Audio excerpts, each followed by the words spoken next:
Oh, hello, this is Tak Chung from Walk with Tak. Welcome to my YouTube channel. If you enjoyed this video, please like, subscribe, and share. If you have any question, please write to me at walkwithtak@gmail.com. This will allow me to provide you a more thorough answer. And also, I will be able to make sure that my answer will get to you. The goal of my YouTube channel is to make home cooking spontaneous and intuitive, so that you can walk into the kitchen and cook almost anything that you would like without any restriction or limitations. And the best way to achieve this is not to cook with recipe, but use template-based cooking. And advanced prepping is the key for template-based cooking, because through advanced prepping, you will always have the ingredients available to you. For example, I always have chicken in my advanced prepping, and in this case, the chicken already cut to the sizes for stir frying, and I freeze them in such a way.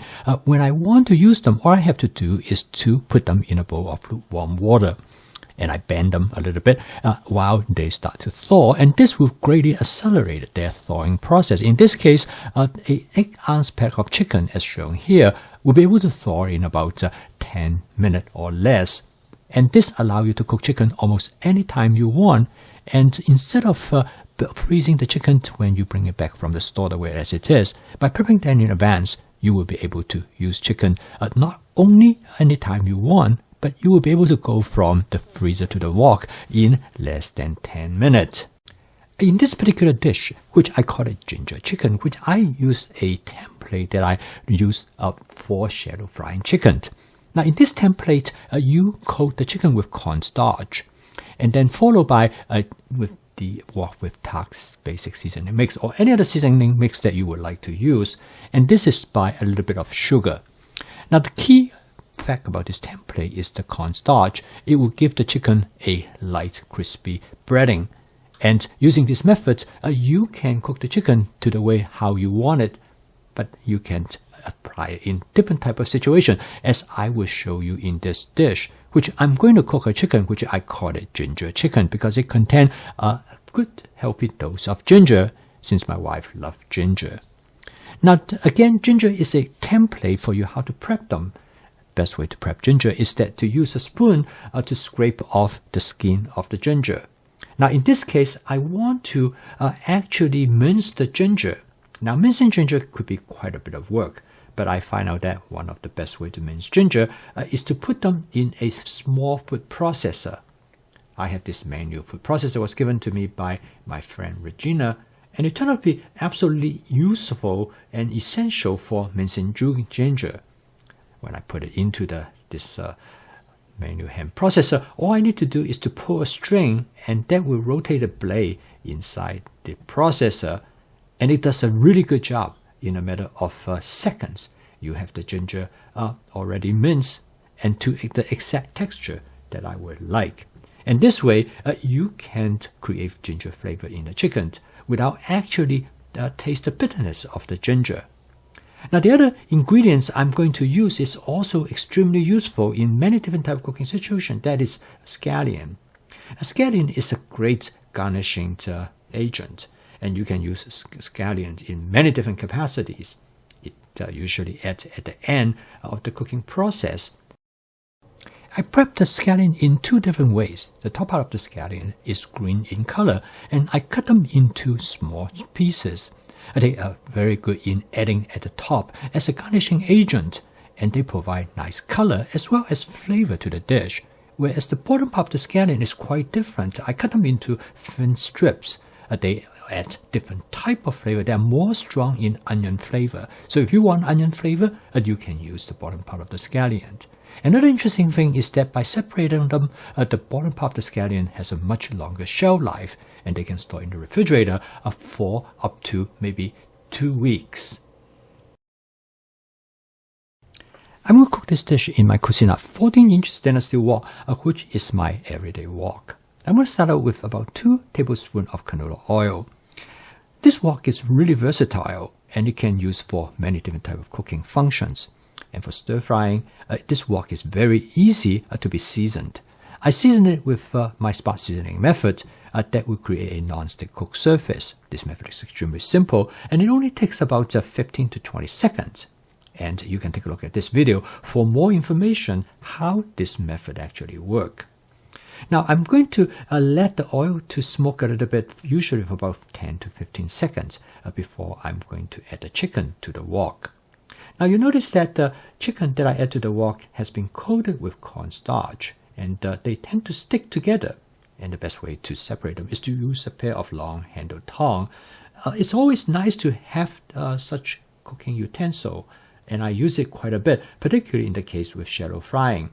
So basically, the tong will allow me to tease the chicken apart because they tend to stick together after I coat them with cornstarch. And then I lay them into a single layer on the surface of the wok.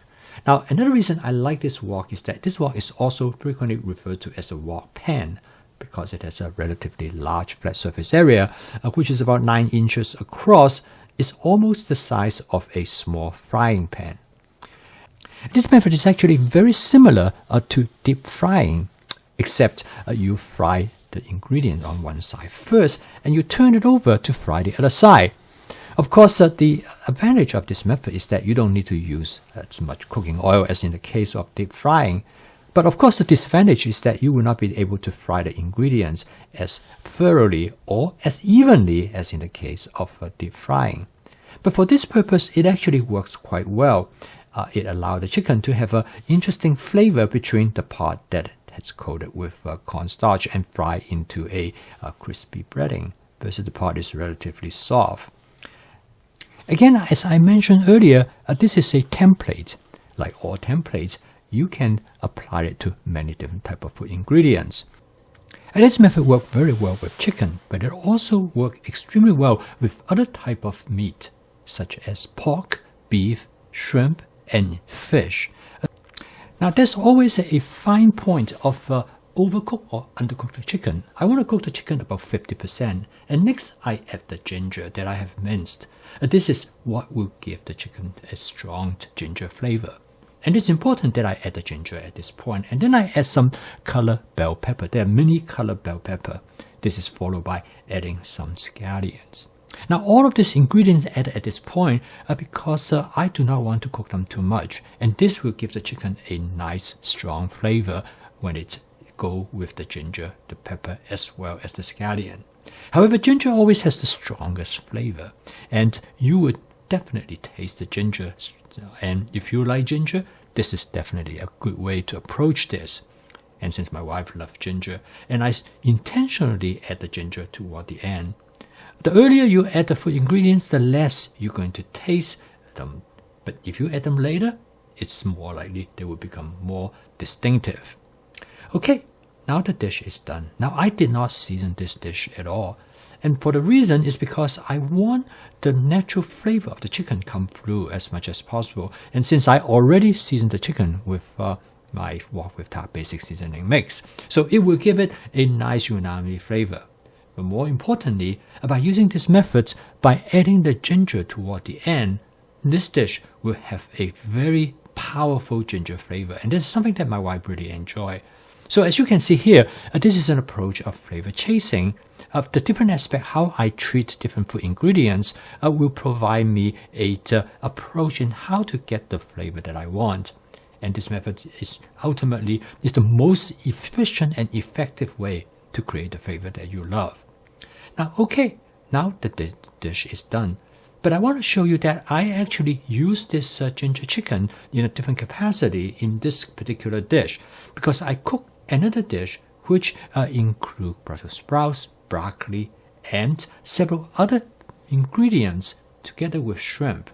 And at the end, I'm going to combine the two dishes together. I'm going to lay the chicken right on top of the other ingredients that I have stir-fried separately.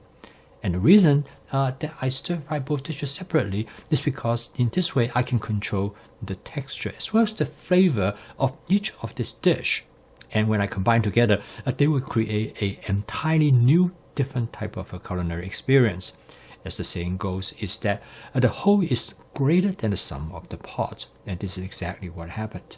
So at the end, I'm going to add some scallion. These are the bottom part of the scallion, which I showed you earlier that I have cut into strips. And I'm going to layer them right on top of the dish. This will give the dish a nice, fresh onion flavor.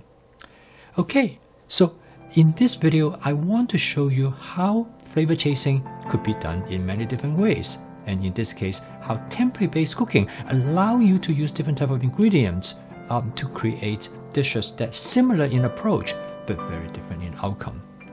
So keep on cooking, and I will see you tomorrow.